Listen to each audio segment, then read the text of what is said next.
Hello, this is Dean Radin, and I'm on Your Superior Self. Hi, I'm Anita Murjani, and this is Your Superior Self.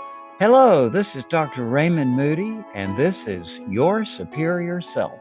Hi, Cultural Creatives. I'm Bruce Lipton, and I'm here to join you with Your Superior Self. This is Paul Selig, and this is Your Superior Self. What's up, everybody? I'm Aubrey Marcus, and this is Your Superior Self.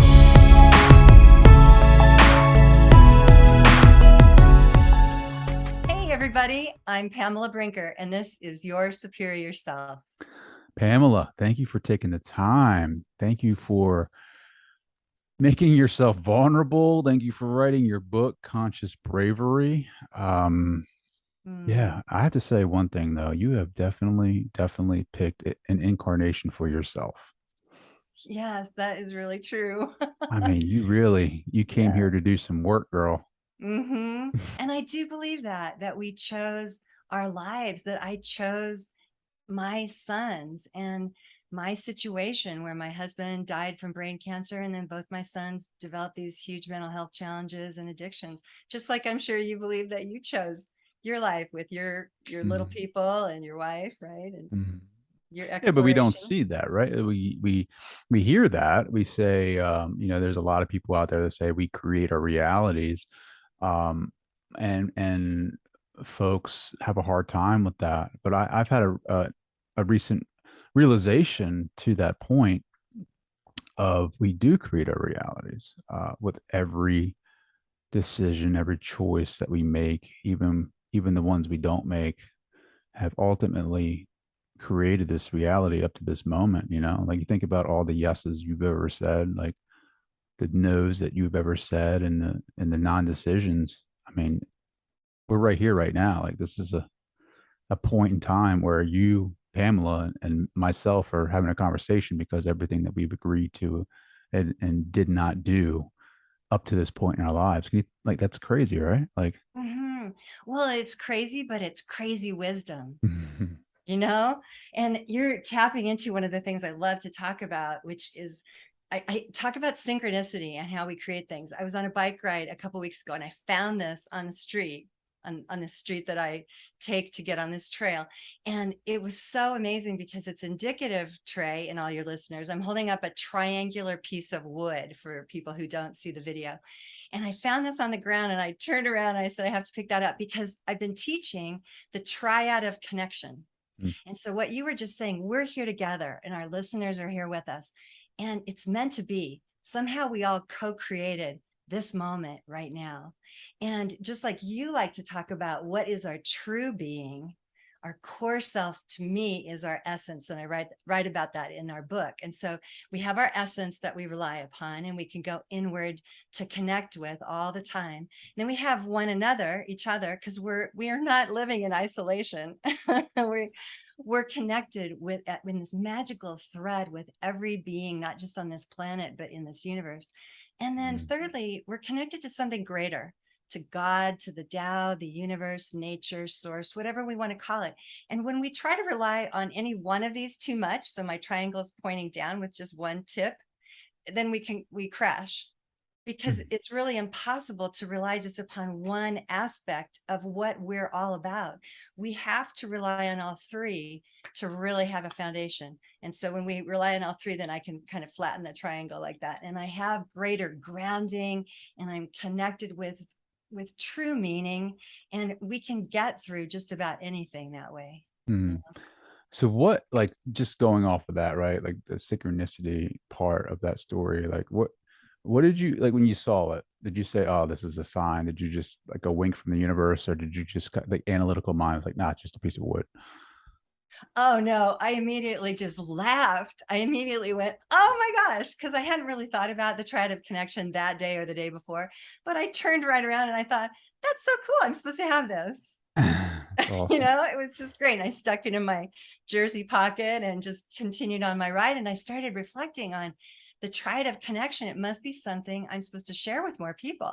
So even though I don't talk about this in the book, Conscious Bravery, there are parts of it in the book. Like I talk about our essence, and I talk about how we are connected with one another, and how we are it's so important for us to be in nature, for example, even if people who are listening don't believe in God and they're not sure about the universe. Any week can be made better if we get outside and look at leaves and look at sky and see stars, right? Because it helps us remember there's something more than what's happening at this moment, which could be a devastating moment or a shocking moment or a moment filled with fear. And so we've got to resource. I'm sure you believe this too. We've got to resource more from more than just within us, or we'll become depleted. Mm. What do you think, right? When you look at the stars and you have these, what Maslow called these peak experiences, right? You look at the moon, the guy from NASA who came back from, he was coming back from his space mission. I can't remember his name. I think he was the founder of Ions. He had that peak experience coming back to Earth. What is it that, like, all of a sudden now we're connected? And this is a big question, and I'm just, curiosity is killing me right now, because it's like, what is it that connects us with that essence? What is it about our essence that connects us with the universe? Like feeling that oneness or feeling this vastness of like connection. Beautiful question. And I believe the answer may be slightly different for everyone. But for me, the answer is we're always connected. And so really, when I'm tapping into it in the present moment, when I'm tapping into the universe and I'm focusing upon that, then I'm just remembering what's already true. That, I believe we kind of have been here from before birth, and we have this essence that was alive and awake before birth, and that essence is never changing throughout our lives. It's the deepest core part of ourselves, and then we have it with us, Trey, until death and beyond. And that essence is part of this beautiful connection with the quantum, with this ever expanding universe. And it's part of what connects me with you and your listeners. Anyone who's listening, we are connected.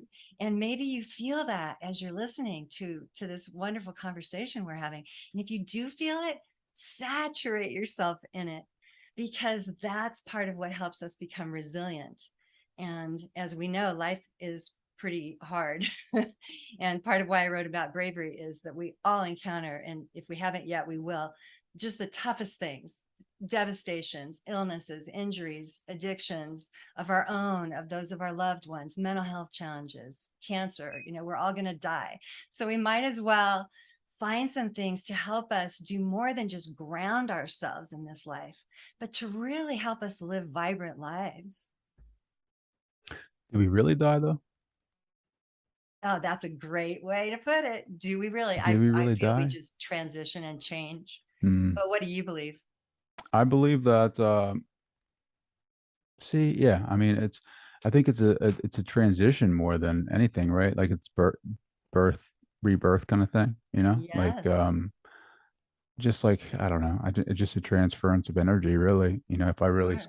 if I really just quiet myself and like listen to that inward essence, it's like, it's not death, it's just transfer of energy. And it is experiencing something, remembering who we truly are, really. Love that. Remembering. Yes. And there's so much research about that. So many people who've had experiences. There's even a woman that I listen to who is a scientist who teaches about and writes about spirituality, the science of spirituality. And more and more people are speaking up about this, that there's so much more than meets the eye. We really have just a very little glimpse into what this life and beyond are about. They teach you that stuff in grad school? It depends on where you go. Depends on which college or where, or I what could tell classes you you, take my class right postgraduate. now and graduate school does not teach you that.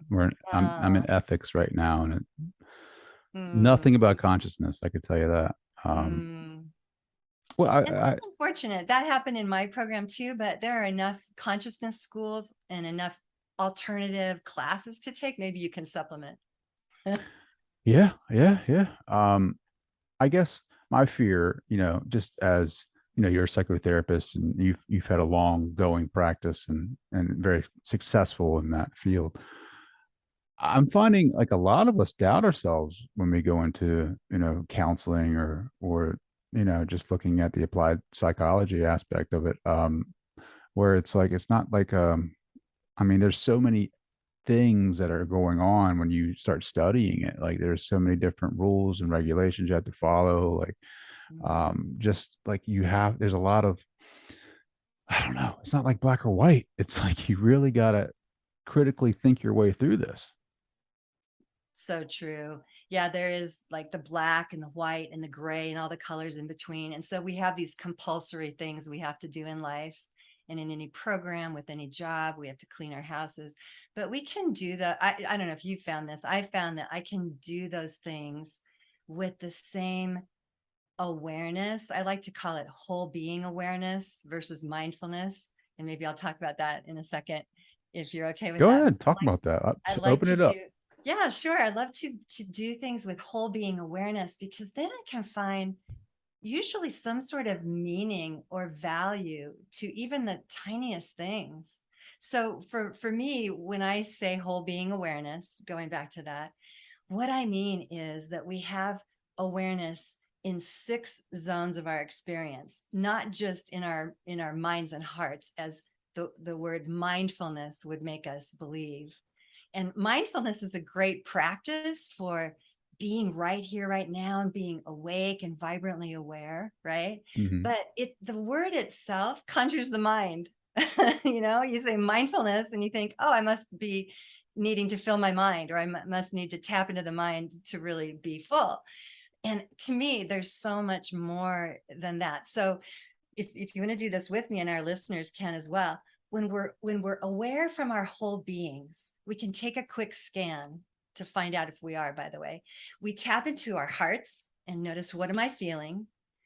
Go into our bodies and notice what we're experiencing.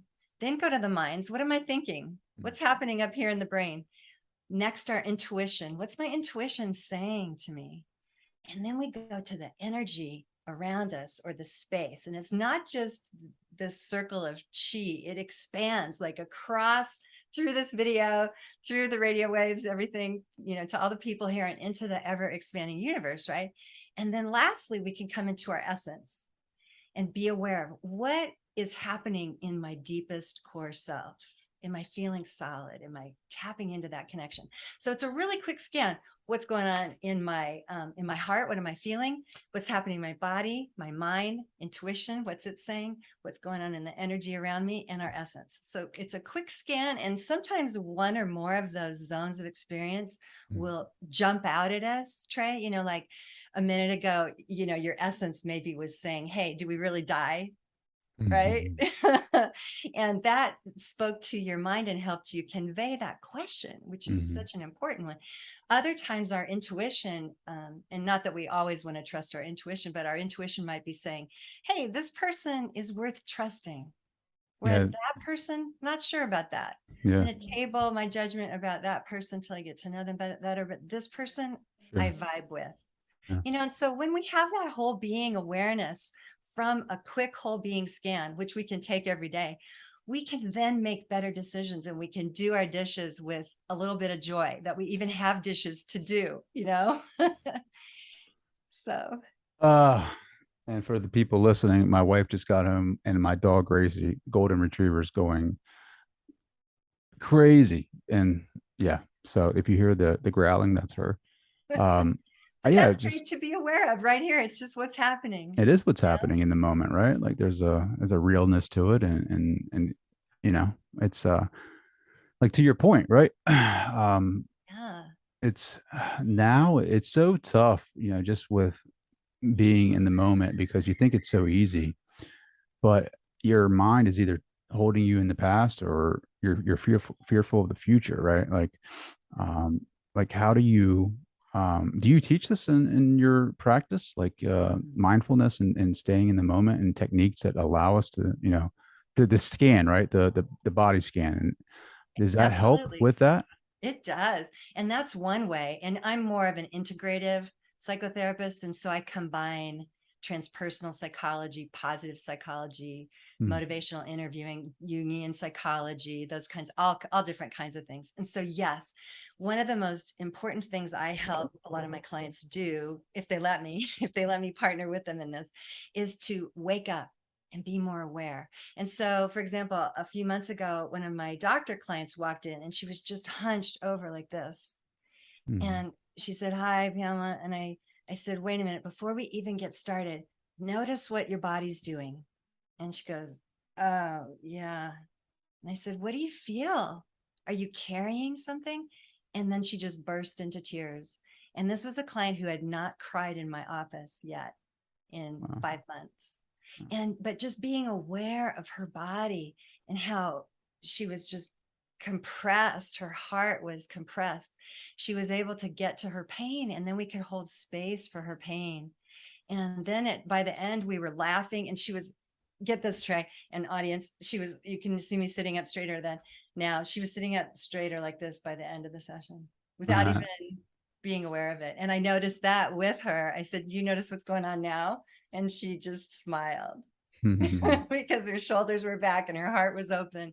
And so, yeah, I try to ask people whatever they want to talk about and walk alongside them in their pain and help them learn to be with the discomfort and the overwhelm, because that's what we tend to avoid, right? Yeah. We turn to our own substances or compulsions or fixations and stuff to try to manage our discomfort sometimes. But really, when we can learn that we can contain it, we can hold our discomfort, then we can move through life with greater flow. And whatever happens, we can pause and kind of say, as I do, now there's this. Okay, look, this has arrived. And instead of fighting it and pitching a fit and trying to make it change immediately, I can say, wow, this has arrived. This is the part of my process where I need to just pause and stay with this for a moment and look at what is, so that I'm not stuck, as you were saying, in the past, wishing for something I can't have anymore, or fixating upon the future that hasn't come, and that future may not even come. The future we want, as I talk about with my clients, we get to by being present this moment. And now I'm more present this moment because I was the last moment. And now I'm more awake and aware in this moment because I've been more present the last few moments. So we cultivate this awakeness that way. And that's how we cultivate conscious bravery too, I believe. Sure. Yeah, that awareness of, like, I've created this reality just by every decision has really, brought this awareness of, like, how important our decisions are in the moment, like how we need to facilitate more consciousness in the moment when we're making our decisions in life, right?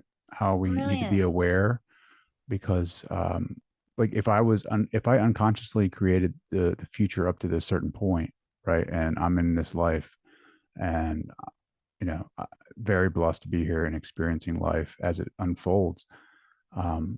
Imagine what you can do when you're consciously making decisions, right? Like, and what you can create and where you can go in your life, like I feel like there's so many opportunities for success, and however you define that. I think there's so much more opportunities in, like, going and taking your life and being what you really truly want to be, whether that's a career change, a relationship change, or spirituality change. It's, it empowers you more so when you come to this realization of how important, or how significant your decisions truly are.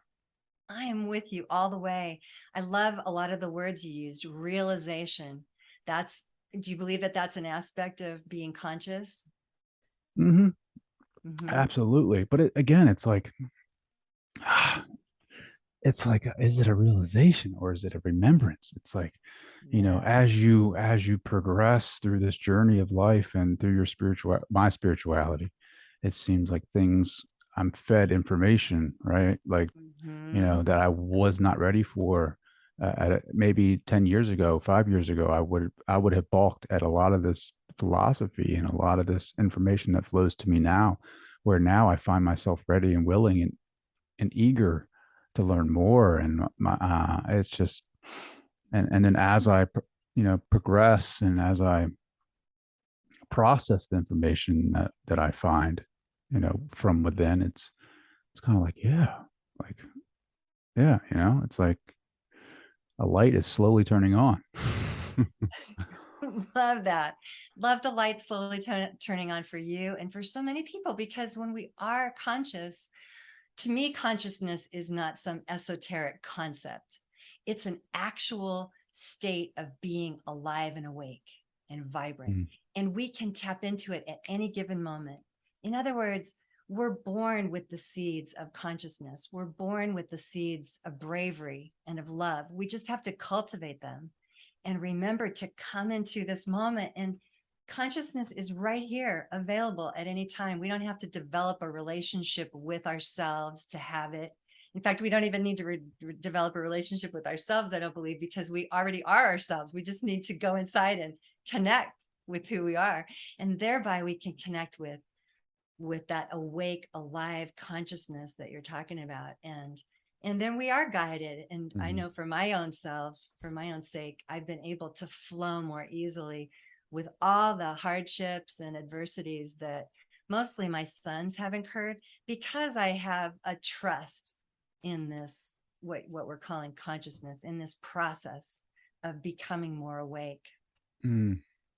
It's funny is that when you were talking about the lady who came into your office with the slumped shoulders and she felt like she was carrying something, like I too, just had some energy work done and some things happen in my life, unfold, manifest, where I was given some advice from a person about, I don't live like, I don't live from that heart space. I'm very analytical. So like I lean with my head, and so that disrupts a lot of my connection with people, because like when I first walk into a conversation or a relationship, it's like, first off, like I'm analyzing, your every move, and like, what is this point of view, or what is her point of view? Is there something going on behind the scenes, like blah, blah, blah, instead of like fully stepping in with my heart and just trusting that instinct and like, the intuition that you talked about. And like, I'm really, that's been a great remembrance for me, that I need to lean into that a little bit more and just trust that source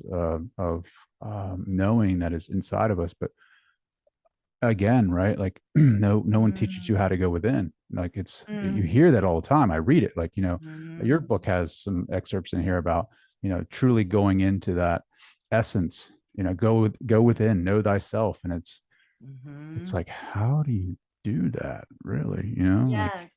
Well, it's beautiful you're bringing all this up, because how do we do it? We start with the feeling we want to experience. That's the most motivating force I've ever seen in people that I work with. I don't know about you, but when we know we want to feel better, we want to feel vibrant, and we want to feel healthy, then that's a motivating factor. And so then we can remember, okay, yeah, I want to remember to connect with me and connect with others and connect with what's greater, so that I can stay awake and aware. And so in my book, Conscious Bravery, at the end of every chapter is a bravery key for the listeners. And at the end of the chapter on your essence, spend time with who you really are, I write, discover and manifest who you are. In other words, we are our essence. We're not our roles. You're not just a man. You're not just a father. You're not just an entrepreneur or a podcast host. You are, Trey, your essence. And same with all of you beautiful listeners. You are this being.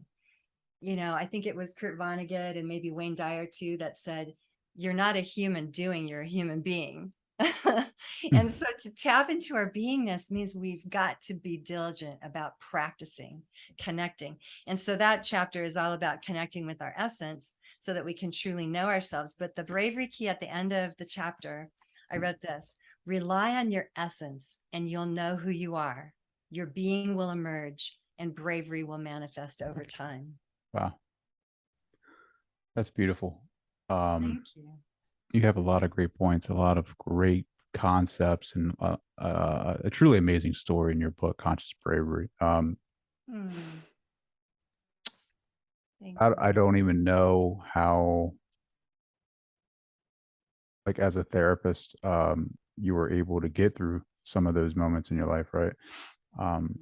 Because they're just so, like, you read the story and you're like, is this even true? Like, how has this even happened to one person, really? Like, for this to unfold. And even like to think like, going back to my point of we create our own realities, right? To Mhm. that you written this book, Conscious Bravery, about your road, and Mhm. even the concept of I've created this for myself. You look back on your road. Is there any, I mean, you can explain your story a little bit here now, but is there any gratitude looking back at that and saying, like, this helped me develop who I am today? I mean, even though there's so many ups and downs in it. I Mm. mean, do you look back at all and just say, I'm grateful for what happened to me because this is who I am? Or is it more or less like, man, this has been a war against self. Like I've been climbing through the trenches. Like I've made myself who I am today. Oh my gosh, it's a beautiful and ugly combination of both. Hmm. I believe that I did choose and partook in and partnered with God and the universe, and my deceased husband who died from brain cancer. I believe I partnered with all of that and did, and I have been both grateful and I've been kicking and screaming at times too. And so I'm one of those really strong, happy people who has come into this, and I continue to choose this and commit to it. But at times I'm still depressed. I still have anxiety. So I have to practice all the stuff that I've walked alongside with my clients on and taught in groups over the years. And I just have to keep repracticing it. And I am very grateful. That's a great question, Trey. I'm grateful to my publisher who, when I first presented this book, he said, his name's Dominic Damaski, and he said, you know, I think this book would be a little bit better if you told some stories. People really like to hear your personal story. Why don't you write one of your personal stories and send it to me, and let's see what you got. And so I wrote the story that's the first story in the book, where I talk about my youngest son and how he'd been expelled from high school, and I worried about him living. He'd run away from home. And I won't tell the story because I hope readers and listeners will go get the book on Audible or read it, get it on Amazon on paperback or a Kindle.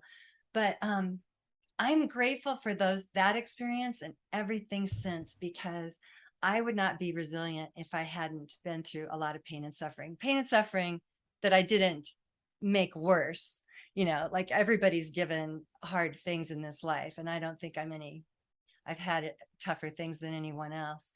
But I really believe that we are gifted suffering so we can know joy. I really wouldn't know what resilience and adaptability were if I didn't have to become resilient and adaptable, and I didn't have to become braver. And I felt like I had to, because my sons needed a mom. When their stepdad, my beloved husband, died about 12 years ago, there was not a bravery protocol available that I knew of.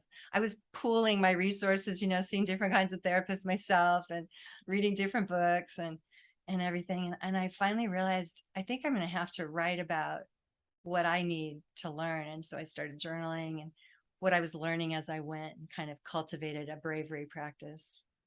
So this book is you wrote this book for you. Um, That's a great question. I wrote it for me initially, but it was really all over the place. But when I finally put it together this last year with the help of my publisher and my editor, it was really because I wanted what wasn't available for me to be available to others. So for you listeners, if you're caring for a parent that has Alzheimer's, if you have lost your job, if you've been displaced, if you have an at-risk situation, children who are struggling with physical or mental health challenges, this book is for you, because there really is one source where you can learn who you are and how to do your own self-care and how to unfold with greater bravery. or how important is it for therapists to have their own self-care routine, right? Or processes? It's essential. I've worked with people who've had some of the worst trauma and the hardest situations. They've lost limbs, they've been severely sexually abused, traumatized, horrible panic attacks and anxiety, some of the hardest things to live with. A lot of widows were sent to me and referred to me by colleagues because I was a widow. And so I worked with people who've had tremendous loss.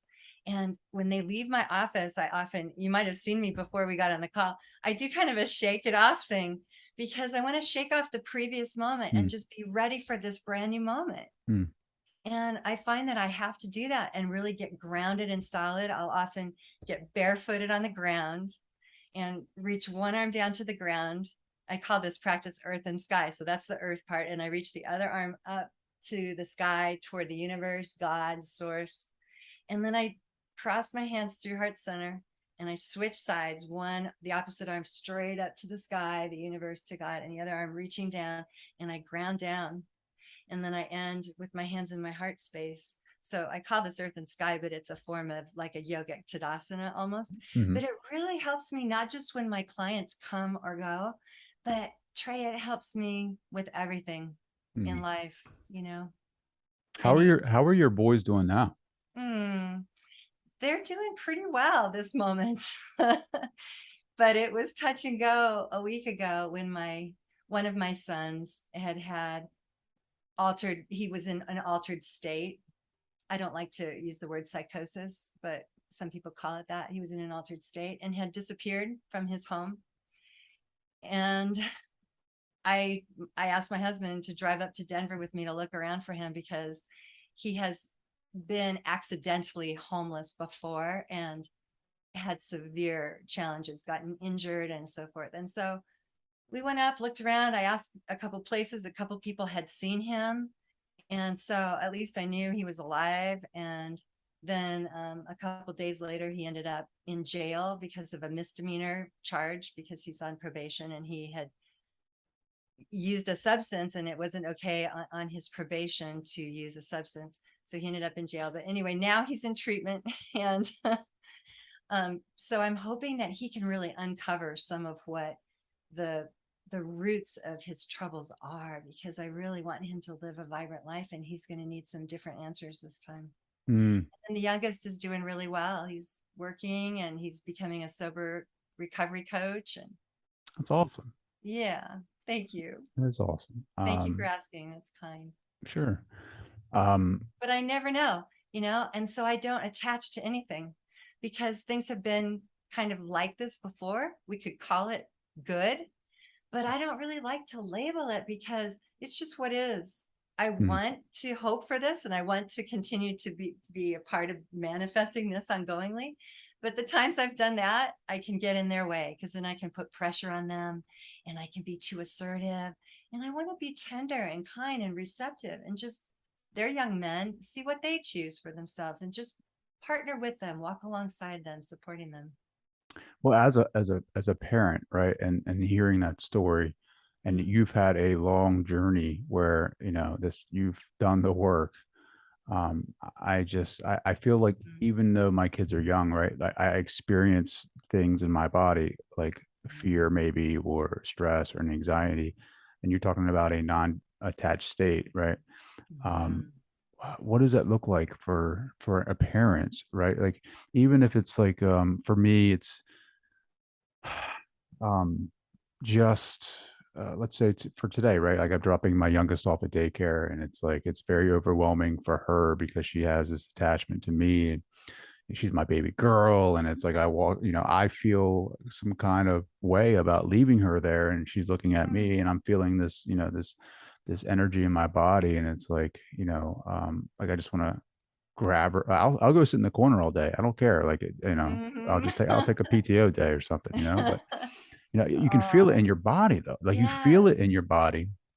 Some people disassociate themselves with that feeling because they don't want to feel it. So they turn to different things. And how do you feel it, I guess, is the question, right? Like, I love your example and your vulnerability and strength and being so aware because she needs to learn some independence, but it is okay that she sees your tenderness, right? And so I feel like we want to console ourselves, and I put my arms around myself because as a woman and a mom, that's helpful to me sometimes, but guys aren't really maybe as comfortable doing that. So I always keep a dish of stones in my office for anyone to hold on to a smooth stone. And maybe, when you're feeling that kind of fear or that tenderness or that pulling away, and it's in her best interest for you to go about your day and for her to learn how to be independent, maybe you kind of put a little distance there and say, hey, this is the part of my process that's where I'd like to stay, but I know that I want her to become resilient and independent. And so maybe you put a hand on a heart and just send her some energy. Like, I have confidence in you, little one, that you're going to be all right. And I have confidence myself that I'm going to get through this day, and then we'll meet up again and we'll learn how to reunite, so those kinds of ebbs and flows of life are so important for us to navigate through, rather than, like you're saying, dissociating or shooting ourselves through it. Like, well, I should just be a dad and get back to work. I shouldn't be having this feeling. Those shoulds and shouldn'ts are so dumb. Really. They don't help us at all. They're pretty judgmental and put pressure on ourselves. Instead, we just notice, here I am feeling a little bit of fear. All right. Oh, that's what's happening. It's funny you say that about a stone, because I literally have a stone in my hand right now, just like kind of smooth, just kind of like rubbing it. So cool. That's funny. Yeah, well, things like that are very consoling. I'm a big fan of polyvagal theory, which is a big word for finding safety and connection. And we parents need to learn how to find what's safe and how to connect with not just ourselves, but with authentic others. And our children especially need that. They look to your daughter and son, look to your face for that sense of safety and connection. It's called co-regulation, right? Yeah. And so we want to self-regulate when our sympathetic nervous systems are activating, and we want to either fight or flee, or fight, flee, Freeze. freeze, or fawn. Right. Thank you. And so that's common experience for most of us every single week, for our sympathetic nervous system to activate and tell us fight, flee, freeze, or fawn. But we want to be able to calm it and soothe it. And so we need practices like holding a stone, or vagus nerve resets, where we breathe and we calm our nervous system. And one of the best ways to do that is to consciously breathe, because anybody can take 3 deep breaths, but that's not really the solution. It's breathing consciously with awareness into our whole being, those 6 zones of experience. I love it. Me too. You're in Colorado, right? Yes. Yeah, And, Colorado Springs and Breckenridge. We have a little place in Breckenridge too. nice. How about you? Where are you? I'm in Baltimore right now, Love East it. Coast. Yeah. Nice. I flew over Colorado, I think. I mean, we saw the Rockies. We went to LA like 3 weeks ago, and that was Sweet. amazing. But yeah, I love everything you're about. Have you ever Thank you. tried hypnotherapy? I was a hypnotherapist for a little bit in my late 20s, but I found that I preferred EMDR. And not that there's anything wrong with hypnotherapy, but I didn't like being the one kind of in control. I felt more in control as a hypnotherapist than I did as an EMDR therapist. So I do EMDR now, which is eye movement desensitization and reprocessing. And it's super helpful for anxiety, mild depression, trauma, all kinds of things, relationship issues. and it puts you, the person who's doing it with me, more in the seat, because I'll have you watch my fingers go back and forth, and then I'll say, what'd you get? And your whole being will kick in, and you might see an image and describe it to me, and I'll say, okay, stay with that. And then I'll do this again, and you'll watch a bunch of passes of my fingers, and then I'll say, what'd you get? And then you'll tell me the next thing. And it might be really related, or it might be completely different and something you didn't expect, but your whole being, your brain, your mind, your heart are leading you. And so I love that. EMDR has been a really proven tool and technique, and it's used in lots of treatment centers across the country that are more progressive, and all kinds of mental health therapists do it. It's interesting. Yeah, I just saw some of that today. I went down a rabbit hole. It's like there's some like tapping involved with that too, Yep, right? Like, you can do tapping. You can do tapping on your legs. You can use buzzers. Different people use different aspects to do EMDR. I prefer just following my fingers, but some people have like a light device in their office, so that, it just depends on What It's did you, kind of as it's far kind of as, tiring going like this over and sure, over. sure. What, when you were doing hypnotherapy, like, what were you helping patients or clients with? I'm trying to remember. That's a long time ago. I Because think I'm the really into same. like past life regressions right now. Yeah, Like, yeah. you Well, know, then I'd say stick with it. That's probably really important for you. And there's a component of, there are so many different kinds of therapies. Everybody's going to find what works for them. mhm, And so if you love it, there's probably a reason why you're drawn to it. sure. And you need to know what's happened in your past life. Have you ever heard of QHHT with I have Dolores not. Cannon? Have you ever heard of Uh-uh, Dolores Cannon? tell us. She is a pioneer. She's the one that created QHHT, which is a modality for hypnotherapy, and this is past life regression. And I think you'll love her, right? Because she's like a little old church lady who um, she's just like, I don't know. When I think about the Great Generation, World War II and all that, like I think like I see her as one of the wives to those men, right? Like Mm. her husband was in the military, Navy, or I think maybe. Don't quote me on that, but like he started this modality with back in the day in the services with helping people stop smoking or lose weight, right? And then they tapped into something deeper, into the what she calls the subconscious, which she had no other name for it because she had no conventional training in psychology, so she just called it the subconscious.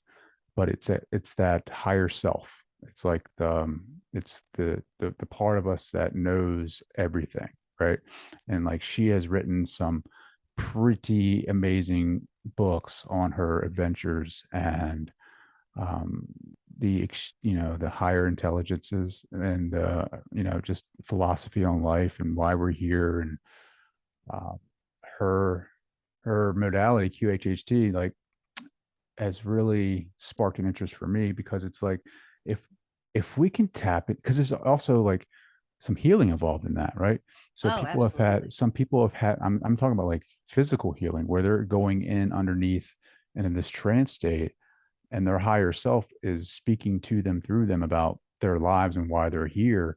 And then some people with like I don't know that like serious diseases are being healed from within, from themselves. Like she will say, I'm not doing this for this person. Like it is coming from the higher self. And she just facilitates that transaction. And I'm like, man, if we can tap into that and that's the inner being and we can heal ourselves, like what else can we do? Like, Hmm. I don't know. I'm not Oh, trying to I get too love woo it. hoo on you. No, no, I love it. I believe in it. I just don't have enough time to research everything. But I do network spinal analysis, which is probably pretty similar. If anyone listening has heard of that, it's a form of chiropractic that involves energy work, whereby through epigenetics, we can change what was happening, change the path of our bodies and do healing. And I also do a lot of dream work and have been trained in dream work for years and years. And I've seen lots of people get answers through what your friend Colleen is calling the subconscious, but through maybe our unconscious self as it delivers messages to us through the language of riddles in our dreams. And so we Mm, can decode our dreams and get amazing information every morning if we write down our dreams. So I would encourage our listeners to take what you're saying, explore if you're interested in hypnotherapy and all the different types that are available, or dream work, or EMDR, or network spinal analysis. There's so many modalities and in states of consciousness too. Like I've just begun reading a little bit about Wim Hof and mm. Wim Hof breathing techniques. Yeah. uh-huh, and just his whole experience with being drawn to swim in really cold water after his wife, who was diagnosed with schizophrenia, took her own life and jumped Mhm. off a His building. story, his story is very, Oh, it's very unique as well. yes.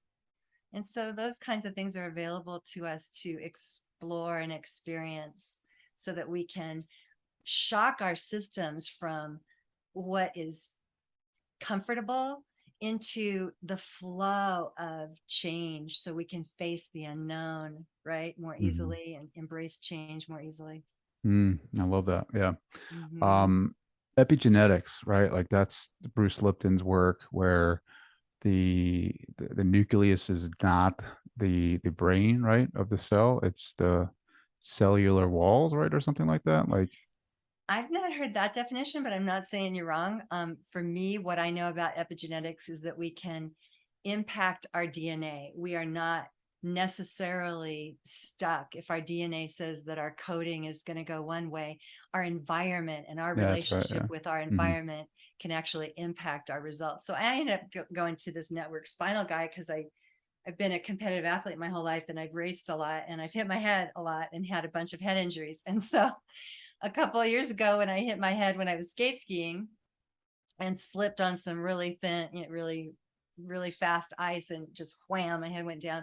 Ended up going to the doctor, and he said, okay, you cannot hit your head again in your life. I want you to do whatever it takes, do yoga, do more meditation, get chiropractic, whatever you want. And I had watched a couple of my clients get a lot better from all kinds of physical symptoms they'd had by going to this now friend of mine, dear friend of mine, Tad, who's a network spinal analysis chiropractor. And it's been amazing Mm. how much more flexibility I have. I was having numbness from my shoulder down to my wrist, and that's gone. And So what do they do? I mean, oh, it's pretty, talk about woo woo. He does not pull on anything. Well, not much. Maybe he'll pull on my feet, but he might put two fingers like at the top of my spine, maybe here, or your spine, a person's spine. He'll kind of do an assessment of where your spine is initially, and then he'll basically keep tapping into places, asking you maybe to lift your right shoulder and breathe and feel the support of the earth, or connect with the quantum, and then maybe hold it, so he'll have you readjust yourself sort of while mhm. he's sending energy to that place. Mm. And then he'll also do all kinds of things, Trey, like talk to you and say, okay, like before he has you on the table, he might have you just sitting up and saying, okay, what's been going on? And you might say, I had a big argument with my husband or something, my wife. And so he might say, okay, so where'd you feel that in your body? So helping people like those of us who have trouble getting into our hearts, where'd you feel that in your body? It kind of circumvents the mind and the heart. And you go, oh my gosh, I felt this tightness in my throat. And then he might say, well, what was that like? And I might say, oh, I just felt like crying. And he'll say, yes. Okay, allow that. Make it bigger. And then you lie down on the table and you allow that pain and you make it bigger, because if we just stuff it, it just stays in our bodies and makes us sick. But if we make it bigger and let it flow and move, then our spines readjust and they become more flexible, and we become more flexible. And then we're like, okay, well, that fight really taught me a lot. I think I'll approach my partner differently this next time. Yeah, I think chiropractors are, I love their modality, right? I love their Uh-huh. techniques. I think it's great. I think they're woohoo and I love it. Uh-huh. I could talk to you all night. Pamela, Yes. so quick this hour. How can people connect with you? How can they buy the book? I would love for any of you to find me on my website. It's pamelabrinker.com. And on my website, I've got lots of tools and graphics that might help you that you can print out. They're free. And I have a bunch of blogs I've written on resilience and self-awakening, self-discovery, transformation, bravery, all of that. And then if you want to buy my book, I would just be so delighted. It's called Conscious Bravery, and the subtitle is Caring for Someone with Addiction, but it's not really for just that. It's really tools and practices for any of us who need to become more brave and strong. And it's on Amazon.com. And I narrated it on Audible, and it's a Kindle, and you can get it in paperback too. Fabulous. Pamela, thank Thank you. you for taking the time. Oh, it's a delight to talk with you, Trey. You are just an amazing being. And so I can just tell the people listening, there's a really neat group here, and I'm just sending energy and love to all of you and really deep gratitude.